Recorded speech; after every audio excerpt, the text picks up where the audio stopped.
আমি হচ্ছে প্রায় 7-8 বছর পরে খালামণির বাসায় আসছি। তো এখানে হচ্ছে অনেকগুলা গাছ আছে ফলের। তো এই গাছগুলা আমি আপনাদেরকে দেখাই কি কি গাছ আছে। এটা হচ্ছে বাগান কিন্তু বাসার সাইডে। এটা হচ্ছে নারকেল গাছ, নারকেল। এটা হচ্ছে আম গাছ আছে। এটা হচ্ছে বাতাবি লেবু, মেবি লেবু ধরে নাই বলতে পারতেছি না। ধরছে তো, এই যে নিচের দিকে লেবুটা দেখা যাচ্ছে। ও ধরছে হ্যাঁ ধরছে, হ্যাঁ আমি হ্যাঁ, দেখি নাই। বিশাল একটা লেবু। বিশাল একটা লেবু ধরছে, এটা মনে হয় তাহলে বড় লেবু। হ্যাঁ, হ্যাঁ, তারপর হচ্ছে পেয়ারা। পেয়ারা গাছ। এই যে এটা হচ্ছে পেয়ারা গাছ। তারপরে এখানে আরো কিসের কিসের গাছ আছে দেখাই, অনেকগুলো ফলের গাছ আছে।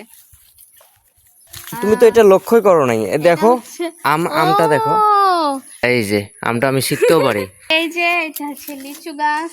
তো সব থেকে মজার ব্যাপার কি, এখানে অনেক সুন্দর একটা পুকুর আছে, অনেক সুন্দর মানে অনেক সুন্দর। ও পেঁপে গাছের মধ্যে পেঁপে ধরছে তো। এই বাগানে কিন্তু এই যে একটা তেজপাতার গাছ আছে।